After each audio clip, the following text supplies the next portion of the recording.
என்ன மனுஷன் அவர், கொஞ்சம் கூட கவலை இல்லாமல் இப்படி இருக்கிறாரு அப்படின்னு நினச்சாங்க. ஒருத்தர் துணிஞ்சு அவர்கிட்ட கேட்டுவிட்டார், என்னங்க இது இப்படி அப்படின்னு. அதுக்கு அவர் என்ன சொன்னார் தெரியுமா? இதை பாருங்கள், என்னுடைய மனைவி பிறக்கிறதுக்கு முன்னாடி அவளுக்கு உயிரும் கிடையாது, உடலும் கிடையாது. அதுக்கு பிறகு தான் உயிர் வந்தது, உடல் வந்தது, அந்த உருவம் வந்தது. இப்போ என்ன ஆச்சு? அந்த உருவமும் உயிரும் போயிட்டுது, அவ்வளவுதானே. வந்தது போயிட்டுது. இளவேனில் காலம், இலையுதிர் காலம், பனிக்காலம், இப்படி பருவங்கள் மாறி மாறி வருது இல்லையா? அது மாதிரி பிறப்பும் இறப்பும் மாறி மாறி வருது. இது இயற்கை. இதுக்காக அழுதா அது எப்படி அப்படின்னாராம். ஞான தெளிவு அடைஞ்சவங்களுக்கு எல்லாமே சுகம்தான். திருவள்ளுவரும் அதை தான் சொல்கிறார். உறங்குவது போலும் சாக்காடு, உறங்கி விழிப்பது போலும் பிறப்பு. தூங்கிறதுக்கெல்லாம் நாம் வருத்தப்பட்டுக்கிட்ட இருக்கிறோமா? இன்றைக்கி தூங்க வேண்டியிருக்குதே, இன்னும் கொஞ்சம் நேரத்தில் நான் தூங்க வேண்டியிருக்கு அப்படின்னு சொல்லி யாராவது அழுதுகிட்டு இருப்பாங்களா? அதனால் இந்த உலக வாழ்க்கையினுடைய இயல்பை யதார்த்தத்தை நாம் தெளிவாக புரிஞ்சுக்கணும். அப்படி புரிஞ்சுக்கிட்டால் நாம் கவலை இல்லாமல் வாழ முடியும். ஒரு வயசான தாத்தா பாட்டி 60 வருஷத்துக்கு முன்னாடி அவங்களுக்கு கல்யாணம் ஆச்சு. ஒன்றாவே வாழ்ந்தாங்க, ஒன்றாவே இறந்து போனாங்க. இப்போ அவங்க 2 பேரும் சொர்க்கத்துக்கு போய் சேர்ந்தாங்க. அங்கே எல்லா வசதியும் இருந்தது. ஒரு பெரிய பங்களாவே இவங்களுக்கு ஒதுக்கி கொடுத்தாங்களாம். இதுக்கு எவ்வளவு வாடகைன்னு கேட்டார் தாத்தா. வாடகையெல்லாம் கிடையாது, இலவசம் அப்படின்னார் அங்கே இருந்தவர். அந்த வீட்டுக்கு பின்னாடி ஒரு பெரிய புல்வெளி இருந்தது. இதில் விளையாட ஏதாவது கட்டணம் உண்டான்னு கேட்டிருக்கார் தாத்தா. அதெல்லாம் ஒன்றும் கிடையாது, பணம்லாம் கட்ட வேண்டியதில்லை அப்படின்னார் அவர். பக்கத்தில் ஹோட்டல் மாதிரி ஒரு பெரிய கட்டடம், உள்ள சாப்பாட்டு மேஜைகள், அது மேலே விதவிதமான பலகாரங்கள். சாப்பாட்டுக்கெல்லாம் எவ்வளவு அப்படின்னு விசாரிச்சாராம் தாத்தா. அதுதான் சொன்னேனே, இங்கே எல்லாமே இலவசம்தான், எது வேணும்னாலும் சாப்பிட்லாம், எவ்வளவு வேணும்னாலும் சாப்பிட்லாம் அப்படின்னாராம். நீங்கள் சொல்கிறீங்க அப்படி, ஆனால் நான் சர்க்கரை சேர்த்துக்கக்கூடாது, உப்பு சேர்த்துக்கக்கூடாது, பாட்டி கையால் எப்பவும் பத்திய சாப்பாடு தான் அப்படின்னாராம் தாத்தா. இதை பாருங்கள், இங்கே உங்களுக்கு அந்த கவலையும் வேண்டியதில்லை. இங்கே நீங்கள் ஸ்வீட்டு சாப்பிட்லாம், காரம் சாப்பிட்லாம், உங்களுக்கு எந்த நோயும் வராது அப்படின்னாராம் அங்கே சொர்க்கத்தில் இருந்தவர். இதை கேட்ட உடனே அந்த தாத்தா பக்கத்தில் நின்ன பாட்டியை பார்த்து கத்தினாராம், அடி பாவி, எல்லாத்தையும் கெடுத்துட்டியே, நீ எனக்கு பத்திய சாப்பாடு போடாமல் கண்டதை திங்க விட்டுருந்தா 10 வருஷத்துக்கு முன்னாடியே நான் இங்கே சேர்ந்துருப்பேனே அப்படின்னாராம்.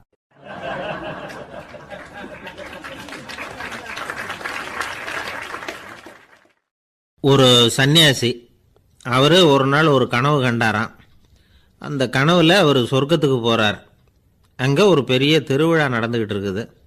எங்கே பார்த்தாலும் அலங்கார வளைவுகள், வண்ணமயமான விளக்குகள், பாதைகள் பூரா மலர்கள், எல்லா கட்டடங்களும் ஒளிமயம். அவ்வளவு கோலாகலமாக பிரம்மாண்டமாக அந்த திருவிழா நடந்துக்கிட்டு இருக்குது. அது என்ன திருவிழாங்கிறது இந்த சன்னியாசிக்கு புரியல. அங்கே எதிரில் வந்துக்கிட்டு இருந்த ஒருத்தரை நிறுத்தி, என்ன விசேஷம் இங்கே அப்படின்னு விசாரிச்சாராம். உனக்கு தெரியாத விஷயம், இன்னைக்கு இறைவனுக்கு பிறந்த நாள், அதை தான் எல்லாரும் சேர்ந்து கொண்டாடுறோம். இதுக்காக பிரம்மாண்டமான ஊர்வலம் ஒன்று வரப்போகுது, இறைவனே அந்த ஊர்வலத்தில் கலந்துக்கிறார் அப்படின்னார் அவர். உடனே அந்த சன்னியாசி ஒரு மரத்து நிழலில் ஒதுங்கி நின்றுக்கிட்டார். ஊர்வலம் வந்துக்கிட்டு இருக்குது. முதல்ல ஒரு குதிரை வந்துக்கிட்டு இருக்கு, அது மேலே ஒருத்தர் உட்காந்துருக்கிறார். அவருக்கு பின்னாடி நிறைய பேர் கூட்டமாக வந்துக்கிட்டு இருக்கிறாங்க. இவ்வளவு கூட்டம் இவர் பின்னாடி வருதே, யார் இவர் அப்படின்னு கேட்டார். ஒரு மதத்தின் பெயரை சொல்லி, இவர் அந்த மதத்தின் தலைவர், அவரை பின்பற்றுகிற மக்கள் கூட்டம் பின்னாடி வந்துக்கிட்டு இருக்குது அப்படின்னு விவரம் சொல்லியிருக்கிறாங்க. இவங்களுக்கு அடுத்தபடியாக இன்னொரு குதிரையில் ஒருத்தர் வந்துக்கிட்டு இருக்கிறார். அவருக்கு பின்னாடி ஏகப்பட்ட கூட்டம். இவர் யாருங்க அப்படின்னு கேட்டிருக்கார் சன்னியாசி. அங்கே இருக்கிறவங்க விவரம் சொல்லியிருக்கிறாங்க. இன்னொரு மதத்தின் பெயரை சொல்லி, இவர் அந்த மதத்தினுடைய தலைவர், அவர் வழியை பின்பற்றுகிறவர்கள் அவர் பின்னாடி கூட்டமாக வந்துக்கிட்டு இருக்கிறாங்க அப்படின்ட்டு இருக்காங்க. இப்படி ஒவ்வொருத்தராக குதிரை மேலே வந்துக்கிட்டே இருக்கிறாங்க. அவங்கள பின்பற்றியும் ஒவ்வொரு கூட்டம் வந்துக்கிட்டே இருக்குது. அந்த பெரிய ஊர்வலம் அது பாட்டுக்கு போய்கிட்டு இருக்குது. கடைசியாக அது முடிஞ்சது ரொம்ப நேரம் கழித்து. அதுக்கப்புறம் கொஞ்சம் நேரம் கழித்து ஒரு வயசான ஆள் குதிரை மேலே வந்துக்கிட்டு இருக்கிறார். ஆனால் அவருக்கு பின்னாடி யாருமே இல்லை. அவர் பரிதாபமாக தனியாக வந்துக்கிட்டு இருக்கிறார். அவர் அந்த ஊர்வலத்தை சேர்ந்தவரா இல்லையாங்கிறதே தெரியல. இவர் யார், இவர் ஏன் இப்படி தனியாக வந்துக்கிட்டு இருக்கிறார் அப்படின்னு கேட்டிருக்கார் அந்த சன்னியாசி. என்னது இப்படி கேட்குறீங்க, இவர் தான் கடவுள், இவருக்காக தான் இன்றைக்கி இந்த ஊர்வலமே நடக்குது, இவருக்கு தான் இன்றைக்கி பிறந்த நாள், முன்னாடி போகிற ஊர்வலம் பூரா இவருடைய பிறந்த நாளை கொண்டாடுறதுக்காக தான் அப்படின்ட்டுருக்காங்க. இதை கேட்டதும் அந்த சன்னியாசிக்கு திடுக்குன்னு தூக்கி போட்டிருக்கு. இது வரைக்கும் கனவு கண்டுகிட்டு இருந்தவர் முழிச்சுக்கிட்டார். அதுக்கப்புறம் தான் யோசித்து பார்த்துருக்கார்.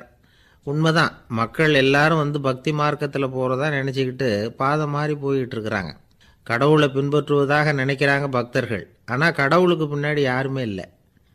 இன்னமும் இயல்பாக இதை பற்றி யோசித்து பார்த்தா உண்மைக்கு பின்னாடி தான் நான் போய்கிட்டு இருக்கேன் அப்படின்னு நிறைய பேர் சொல்கிறாங்க. ஆனால் அந்த உண்மை வந்து அனாதையாக போய்கிட்டு இருக்குது. அப்படி ஆயிட்டுது உலகம்.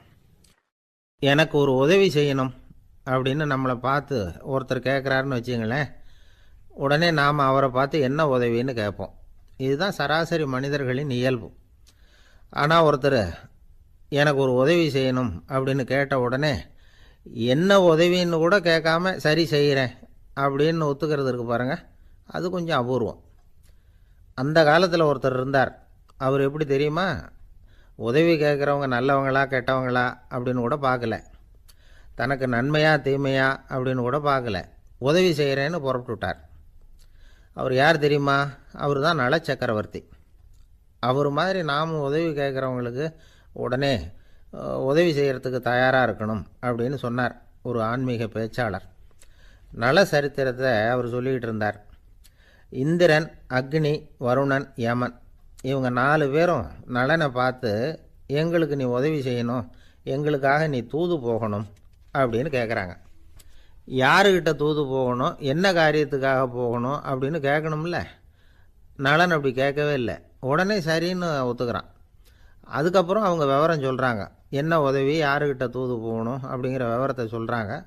நலனுக்கும் அப்புறம்தான் புரியுது, எந்த தமயந்தியை இவன் காதலிச்சானோ, எந்த தமயந்தின் சுயம்பரத்துக்காக இவன் போய்கிட்டு இருக்கிறானோ அந்த தமயந்தியை பார்த்து தங்களுக்காக அவகிட்ட வாதாடணும், பேசணும், தங்களில் ஒருத்தரை கல்யாணம் பண்ணிக்கும்படியாக கேட்கணும் அப்படின்னு அவங்க 4 பேரும் நலன்கிட்ட கேட்குறாங்க. இதை கேட்டதும் நலன் கொஞ்சம் கூட முகம் சுளிக்கலை, பதட்டப்படலை. நேராக தமயந்தி கிட்ட போகிறான். இந்திரன், அக்னி, வருணன், யமன் இவங்களோட சிறப்புகளை எடுத்து சொல்கிறான். இவங்களில் ஒருத்தரை கல்யாணம் பண்ணிக்கலாம் அப்படின்னு சொல்லி கேட்டுக்கிறான். ஆனால் இதுக்கு தமயந்தி சம்மதிக்கலை. சுயம்வரம் நடக்குது, அவள் வந்து நலனை வந்து தேர்ந்தெடுக்கிறாள். அந்த 4 பேரும் நலனுக்கு வந்து நிறைய வரங்கள்லாம் கொடுக்குறாங்க. அதுக்கப்புறம் இப்படி போகுது கதை. இதில் நாம் கவனிக்க வேண்டியது என்னென்னா, உதவின்னு கேட்ட உடனே என்ன உதவின்னு கேட்காம சரி செய்கிறேன்னு சொன்னான் பாருங்க, அதை கொஞ்சம் சிந்திக்கணும். செய்கிறேன்னு ஒத்துக்கிட்டதுக்கு அப்புறம் அது என்ன உதவின்னு தெரிஞ்சும் முகம் சுளிக்காமல் அதை செஞ்சான் பாருங்க, அதையும் கொஞ்சம் சிந்திக்கணும். நம்மளும் ஒருத்தன் ஒரு நண்பனை தேடி போனால் எனக்கு ஒரு உதவின்னா சரி சொல்லுன்னா, இப்போ உங்ககிட்ட 2 கார் இருந்தால் என்ன பண்ணுவேன்னா உடனே அதில் ஒன்று உங்ககிட்ட கொடுத்துருவேன்னா, அவன் உங்ககிட்ட 2 பங்களா இருந்தால் என்ன பண்ணுவேன்னா அதில் ஒன்று உங்ககிட்ட கொடுத்துருவேன்னா, உங்ககிட்ட 2 பேனா இருந்தால் என்ன பண்ணுவேன்னா அதில் ஒரு பேனாவே உங்ககிட்ட கொடுக்க மாட்டேன்னா அவன். ஏன்டா அப்படி சொல்கிறேன்னா, ஏன்னா இப்போ நிஜமாகவே என்கிட்ட 2 பேனா இருக்குது, அதனால் அப்படி சொல்கிறேன் அப்படின்னு நானா அவன்.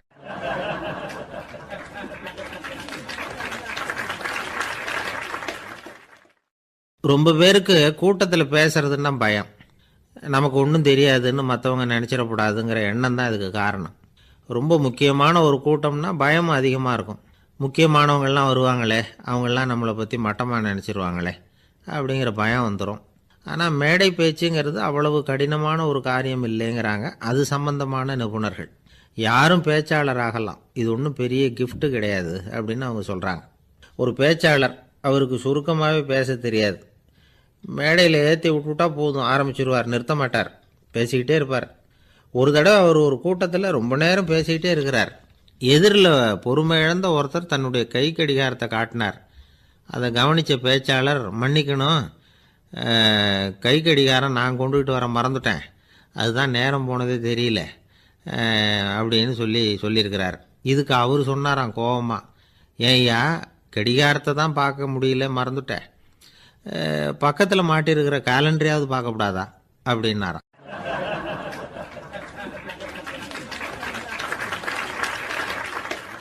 கப்பல் கடலில் போய்கிட்டு இருக்கு.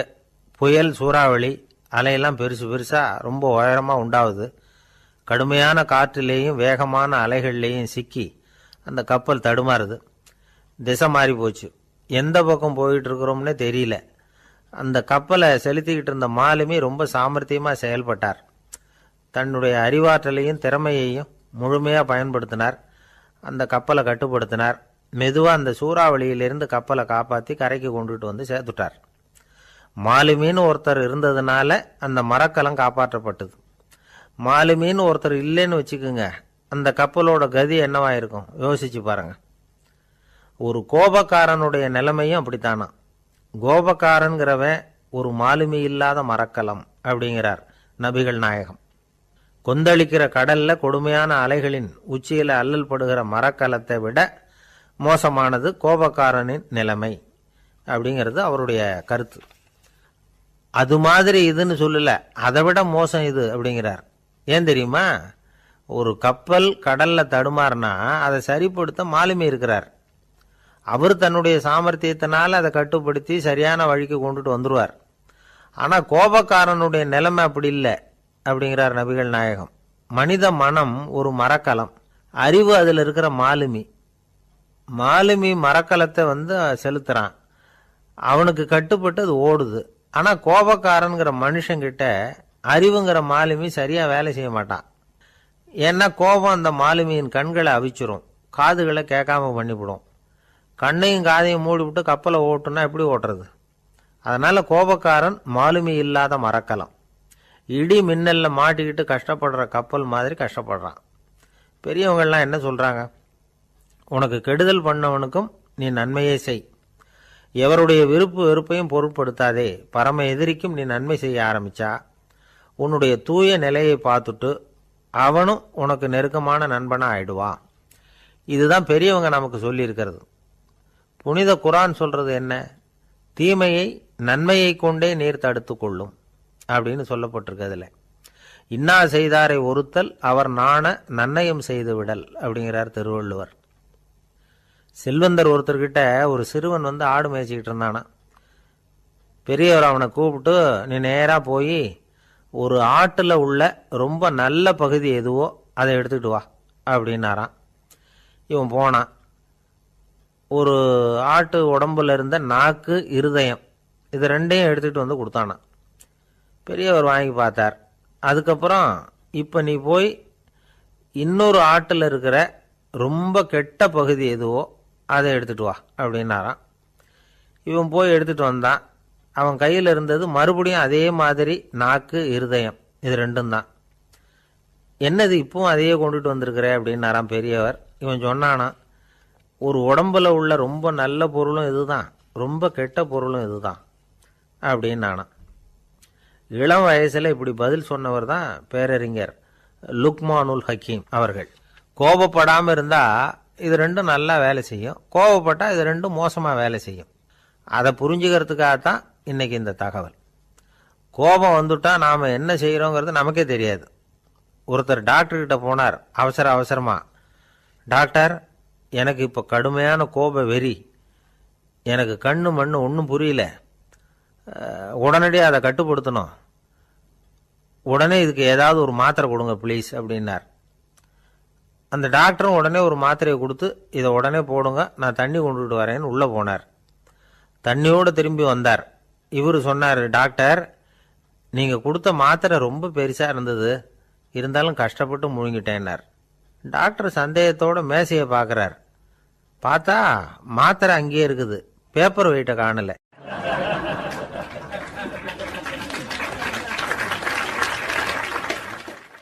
ரொம்ப பேர் எப்படின்னா அடுத்தபடியாக நடக்க போகிற விஷயத்திலேயே கவனமாக இருப்பாங்க. அந்த நினைப்புலேயே இந்த நிமிஷத்தை பொறுமை இல்லாமல் கழிப்பாங்க.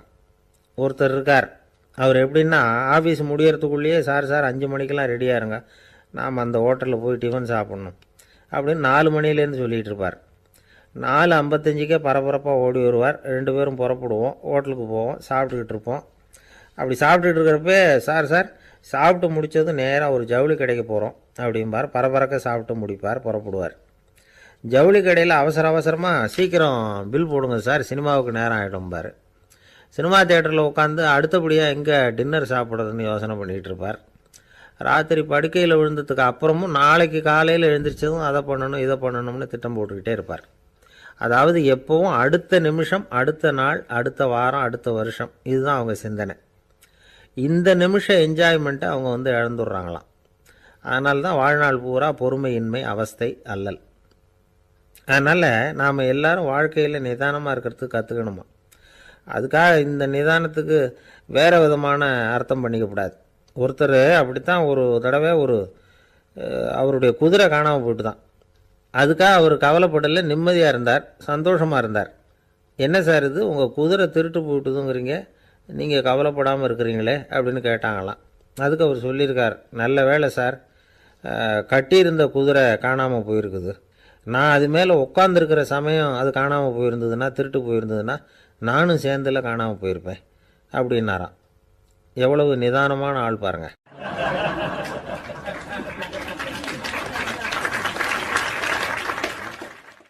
ஒரு நண்பர் சினிமா படம் தயாரிக்கிறவர், அவர்கிட்ட ஒரு நாள் பேசிக்கிட்டு இருந்தேன். அது எப்படி சார், நீங்கள் எடுக்கிற எந்த படமும் கையை கடிக்காத அளவுக்கு எடுத்துடுறீங்களே, அது எப்படின்னு கேட்டேன். அது ஒன்றும் பெரிய விஷயம் இல்லை சார், பெண்களுக்குன்னு சில உருக்கமான காட்சிகள், இளைஞர்களுக்குன்னு சில நடனங்கள், அடிதடி காட்சிகள், அப்புறம் வயசானவங்களுக்குன்னு சில ஆன்மீக காட்சிகள், சின்ன பிள்ளைங்களுக்கு சிரிப்பு, இப்படி எல்லாமும் சேர்த்து நான் படம் எடுக்கிறேன். மசாலா படம்னு பேர். இது ரொம்ப பெருசாக இல்லைன்னாலும் ஓரளவுக்கு சுமாராக ஓடிடும், கையை கடிக்காது அப்படின்னார். இது ஒரு உத்தி. சில பத்திரிகை ஆசிரியர்களும் இந்த உத்தியை கையாளுறது உண்டு. இந்த உத்திக்கு பார்னம் உத்தி அப்படின்னு பேர், பார்னம் எஃபெக்ட் அப்படின்னு சொல்லுவாங்க. அதாவது ஃபீனியஸ் டி பார்னம் அப்படின்னு ஒருத்தர் அமெரிக்காவில் இருந்தாராம். அதாவது 19ஆம் நூற்றாண்டில் அமெரிக்காவில் கொடிகட்டி பறந்த ஒரு சர்க்கஸ் நிறுவனத்தின் அதிபர் அவர். இந்த உலகத்தில் ஒவ்வொரு நிமிஷமும் ஒரு ஏமாளி பறந்துக்கிட்டே இருக்கிறான் அப்படிங்கிறது அவருடைய சித்தாந்தம். ஒவ்வொருத்தரையும் திருப்திப்படுத்துகிற அளவுக்கு அம்சங்களை கொஞ்சம் கொஞ்சமாக கலந்து கேளிக்கை நிகழ்ச்சிகளை நடத்தினது தான் அவருடைய மகத்தான வெற்றிக்கு காரணம். அதனால் அந்த உத்தியை யார் கடைப்பிடிச்சாலும் சரி, அதுக்கு பார்னம் உத்தி அப்படின்னு பேர் வந்துட்டுது. மனிதர்கள் பாராட்டுக்களை விரும்புகிறதும் விமர்சனங்களை வெறுக்கிறதும் பார்னம் உத்தியின் அடுத்த கூறு. அதனால் ஒருத்தருக்கு ஜோசியம் சொன்னாலும் சரி, அவருடைய ஆளுமையை மதிப்பிடுறதாக இருந்தாலும் சரி, அவரை புகழற மாதிரி இருந்தாலும் சரி, அப்படி இருந்தால் தான் அது சரியாக இருக்கும். சாதகமான விஷயங்களை அதிகமாகவும் பாதகமான விஷயங்களை நாசூக்காகவும் சொன்னால் மக்கள் அதை நம்பிவிடுவாங்க. இப்படி இந்த பார்னம் உத்தியை கடைபிடிச்சி இன்றைக்கி வெற்றிகரமாக காலம் தள்ளுறவங்க நிறைய பேர் இருக்கிறாங்க. இந்த உலகத்தில் ஒவ்வொரு நிமிஷமும் ஒரு ஏமாளி பறந்துக்கிட்டே இருக்கிறான் அப்படிங்கிறது தான் ஃபீனியஸ் பார்னம் அவர்களுடைய நம்பிக்கை. அதை விட அடுத்தவங்களை ஏமாளியாக நினைக்கிற மனுஷர்கள் தான் இன்றைக்கி உலகத்தில் ரொம்ப அதிகம். ஒருத்தர் தன்னுடைய மேலதிகாரிகிட்ட போய், ஐயா ஒரு நாள் லீவு வேணும், என் தங்கச்சிக்கு கல்யாணம் அப்படின்னார். அவர் பார்த்தார், ஒரு 10 நிமிஷம் வெளியில் இருங்கன்னார். 10 நிமிஷம் கழித்து கூப்பிட்டார், இதை பாருங்கள், நீங்கள் சொல்கிறது பொய், இப்போ உங்கள் தங்கச்சிக்கு ஃபோன் பண்ணேன், அவங்க தனக்கு 2 வருஷத்துக்கு முன்னாடியே கல்யாணம் ஆகிட்டதாக சொல்கிறாங்க அப்படின்னார்.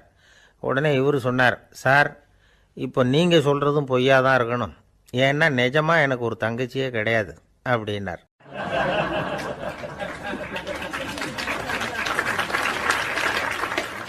ஒரு ஊரில் 4 நண்பர்கள் இருந்தாங்க. 4 பேரும் சோம்பேறிகள். 4 பேருக்கும் எந்த வேலையும் செய்யறதுக்கு உடம்பு வளையறதில்லை. இருந்தாலும் சோம்பேறித்தனத்தில் ஒருத்தருக்கு ஒருத்தர் கொஞ்சம் வித்தியாசம் உண்டு.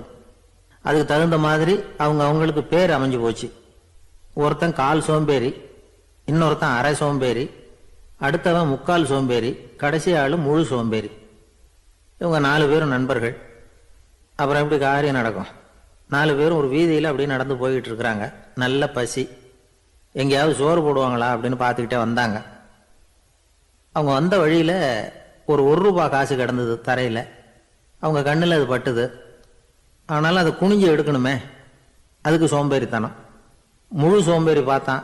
பக்கத்தில் வந்துக்கிட்டு இருந்த முக்கால் சோம்பேறிக்கிட்ட சொன்னானா, டேய் அதை கொஞ்சம் குனிஞ்சு எடுறா அப்படின்னானா. அவன் என்ன பண்ணான் தெரியுமா?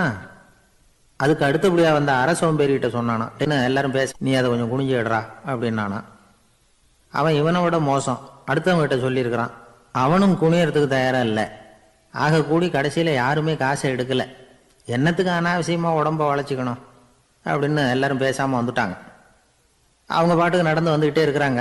எதிரில் ஒருத்தன் வாழைப்பழத்தை வண்டியில் வச்சு தள்ளிகிட்டே வந்தான். ரூபாய்க்கு 4 பழம்னு கூவி விற்றுக்கிட்டே வர்றான்.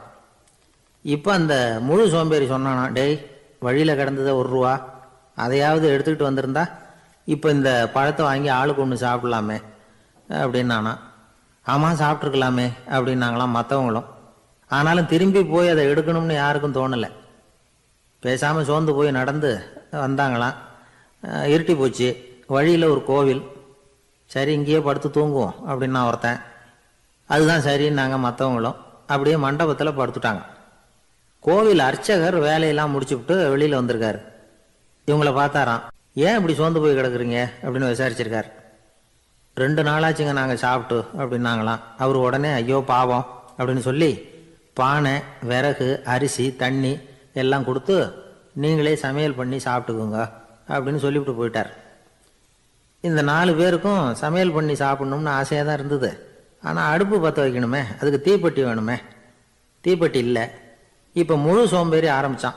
அடுத்தவனை பார்த்து டேய் கடைக்கு போய் ஒரு தீப்பெட்டி வாங்கிட்டு வாயேன் அப்படின்னு நானா. அவன் வழக்கம் போல் அடுத்தவங்ககிட்ட சொல்லியிருக்கான். அவன் அதுக்கு அடுத்தவங்ககிட்ட சொல்லியிருக்கிறான். கடைசியாக கால் சோம்பேறிக்கிட்ட வந்து சேர்ந்தது. அவனும் அது நம்மால் முடியாது அப்படின்னு பேசாமல் இருந்துட்டான். இப்போ தீப்பெட்டி வேணுமே, அதுக்கு என்ன பண்ணுறது? அவங்களுக்குள்ளே பேசி ஒரு முடிவுக்கு வந்தாங்களாம். அதாவது யார் முதல்ல வாயை திறந்து பேசுகிறாங்களோ அவங்க தான் தீப்பெட்டி வாங்கிறதுக்கு போகணும் அப்படின்னு. அவ்வளவுதான். உடனே 4 பேரும் வாயை கெட்டியாக மூடிக்கிட்டு படுத்துக்கிட்டாங்க. அவங்க சமையல் பண்ணி சாப்பிட்டாங்களா என்ன அப்படிங்கிறது அர்ச்சகருக்கு தெரியல. சரி பார்த்துட்டு வரலாமேன்னு வந்தார். வந்து பார்க்குறாரு, இவங்க 4 பேரும் அசையாமல் படுத்து கிடக்குறாங்க. அர்ச்சகர் பயந்துட்டார். ஒருவேளை பசி தாங்காமல் செத்து போட்டாங்களோ அப்படிங்கிற பயம். அல்லது நாம் கொடுத்த உணவுப் பொருளில் ஏதாவது விஷம் கலந்துருக்குமோ அப்படின்னும் பயந்தார். அப்படின்னா நம்ம மேலே பழி வந்துருமே அப்படின்னு நினச்சி நடுங்க ஆரம்பிச்சுட்டார். அப்புறம் அவரும் ஒரு முடிவுக்கு வந்தாராம். கோவிலுக்கு பக்கத்துலேயே ஒரு பெரிய குழி இருந்தது. அதில் ஒவ்வொருத்தரையாக இழுத்துக்கிட்டு போய் போட்டார். கொஞ்சம் மண்ணை தள்ளினார். காலால் மிதிச்சார். அவர் மிதித்த மிதி ஒருத்தன் அடி வயத்தில் போட்டுவிட்டுது. அவன் உடனே வலி தாங்காமல் ஐயோ அம்மான்னு அலறினான். உடனே நடந்தது என்ன தெரியுமா? மற்ற 3 பேரும் துள்ளி எழுந்திரிச்சாங்களாம். அவனை பார்த்து நீ தாண்டா தீப்பெட்டி வாங்க போகணும், நீ தாண்டா வாங்க போகணும், நீ தான் சத்தம் போட்ட அப்படின்னு சொல்லி ஆரம்பிச்சுட்டாங்களாம். அர்ச்சகர் பார்த்தார். இது பேய் மாதிரி தெரியுதுன்னு நினச்சிக்கிட்டு ஒரே ஓட்டமாக ஓடி போட்டாராம். கிராமப்புறங்களில் இப்படி ஒரு கதையை சொல்கிறது உண்டு. சோம்பல்ங்கிறது நம்ம முன்னேற்றத்துக்கு பெரிய தடை அப்படிங்கிறத நாம் புரிஞ்சுக்கணும். அதுதான் இந்த கதை சொல்கிற நீதி. ஒரு பள்ளிக்கூடத்தில் ஒரு புதுமையான போட்டி நடந்துதான். அதாவது சோம்பேறித்தனத்துக்கு பரிசு.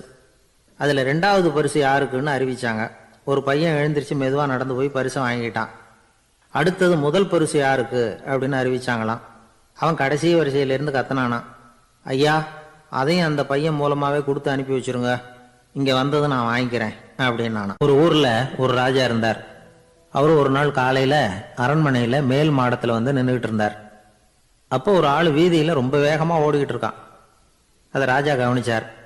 அவன் மனசில் ஏதோ ஒரு தவிப்பு இருக்குங்கிறத புரிஞ்சுக்கிட்டார். உடனே அரண்மனை சேவகர்களை கூப்பிட்டார். அந்த ஆளை இங்கே அழைச்சிட்டு வாங்க அப்படின்னார். இவங்க ஓடி போய் அந்த ஆளை அழைச்சிட்டு வந்தாங்க. மன்னர் முன்னாடி நிறுத்தினாங்க. மன்னர் அவனை நிமிர்ந்து பார்த்தார். எதுக்காக இவ்வளவு வேகமாக ஓடிக்கிட்டு இருக்கிற அப்படின்னு கேட்டார். இதுக்கு அவன் சொன்னா, மன்னா நம்ம கோட்டையின் வடக்கு வாசல் இருக்கு இல்லையா, அது ஓரமா ஒரு பெரிய பாறாங்கல் கிடக்கு. அதுக்கு அடியில் நான் ஒரே ஒரு வெள்ளி நாணயத்தை புதைச்சி வச்சிருக்கேன். அது இப்போ எனக்கு தேவைப்படுது. என்னுடைய மனைவிக்கு ஒரு பரிசு வாங்கி கொடுக்க வேண்டியிருக்கு. அதுக்காக தான் அவசரமாக ஓடிக்கிட்டு இருக்கிறேன் அப்படின்னா.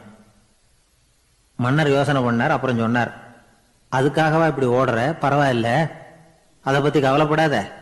நான் உனக்கு 10 வெள்ளி காசுகள் தர்றேன், வாங்கிட்டு திரும்பி போ அப்படின்னார். இவன் தலையை சொரிஞ்சான். மன்னா நீங்கள் கொடுக்கறத ரொம்பவும் மகிழ்ச்சியோடு வாங்கிக்கிறேன். இருந்தாலும் அதுக்கப்புறம் அந்த வடக்கு வாசலுக்கு போய் அங்கே இருக்கிற ஒரு நாணயத்தையும் எடுத்துக்கிட்டு போயிடுறேனே அப்படின்னு நானும். இதை பாருப்பா, அந்த ஒரு நாணயத்தை மறந்துடு, உனக்கு 100 வெள்ளி நாணயங்கள் தரேன் இருக்கார். மன்னா ரொம்ப மகிழ்ச்சி, உங்கள் மாதிரி தாராள குணம் வேற யாருக்கும் வராது. நீங்கள் கொடுக்குற 100 நாணயங்களையும் வாங்கிக்கிறேன். இருந்தாலும் வடக்கு வாசலுக்கு போய் அதையும் எடுத்துக்கிட்டா 101 ஆயிடுமே அப்படின்னு நானா. இதை பாருப்பா, அந்த ஒரு நாணயத்தை மறந்துடு, அது எக்கேடாவது கெட்டு போகட்டும். நான் உனக்கு 100 பொற்காசுகள் தரேன், அதையாவது வாங்கிட்டு வந்த வழியிலேயே திரும்பி போடுன்னாரான். தங்க நாணயங்களே தரேன்னு சொல்றீங்க, தாராளமாக வாங்கிக்கிறேன். இருந்தாலும் வடக்கு வாசலுக்கு போய் அப்படின்னு மறுபடியும் ஆரம்பிச்சான். அரசர் வந்து பொறுமை இழந்துட்டார். கடைசியாக ஒரு முடிவுக்கு வந்துட்டார். இதை பாருப்பா, உனக்கு என்னுடைய ராஜ்யத்திலேயே பாதியை கொடுத்துட்றேன். அப்படியாவது திருப்தியா திரும்பிப்போ அப்படின்னாராம். மன்னா, உங்களுடைய பெருந்தன்மைக்கு ஈடு இணையே கிடையாது. தேசத்திலேயே பாதி பிரிச்சு கொடுக்குறேன்னு சொல்றீங்க, அதனால உங்ககிட்ட ஒரு சின்ன வேண்டுகோள் அப்படின்னானா. சொல்லுன்னாராம் மன்னர் ஆர்வமா. இவன் மெதுவா ஆரம்பிச்சான். அப்படி இந்த ராஜ்யத்தை ரெண்டா பிரிக்கிறப்போ அந்த வடக்கு வாசல் இருக்கிற பக்கத்தை என்கிட்டயே கொடுத்துருங்கோ அப்படின்னானா. மன்னர் அசந்து போயிட்டார். இந்த கதை எதுக்காகன்னு கேட்டா, மனம்ங்கிறது ஒரு குரங்குங்கிறத புரிஞ்சுக்கிறதுக்காகத்தான். உன்னை பிடிச்சிக்கிட்டா லேசில விடாது. அப்படிப்பட்ட மனசை அறிவு தான் வழி நடத்தணும். அதுல தான் வாழ்க்கையின் வெற்றி அடங்கி இருக்குது. ஒரு சின்ன பையன் தெருவில் அழுதுகிட்டு இருந்தான். ஏன்பா அழுகுறேன்னு ஒரு பெரியவர் கேட்டார். ₹1 காசை இங்க தொலைச்சுட்டேன் அப்படின்னா. சரி, அதுக்காக அழாத, அதுக்கு பதிலாக 10 ரூபா தரேன், இந்தா வச்சுக்கோன்னு கொடுத்தாரு. அந்த 10 ரூபாயை வாங்கி சட்டப்பையில போட்டுக்கிட்டு அதை விட அதிகமாக சத்தம் போட்டு அழ ஆரம்பிச்சுட்டான். மறுபடியும் ஏன்டா அழறேன்னு கேட்டார் பெரியவர். அந்த ₹1 கிடைச்சிட்டுதுன்னா இப்போ என்கிட்ட 11 ரூபா இருக்குமே, இப்போ 10 ரூபா தானே இருக்கு அப்படின்னு சொல்லிவிட்டு அழறான்.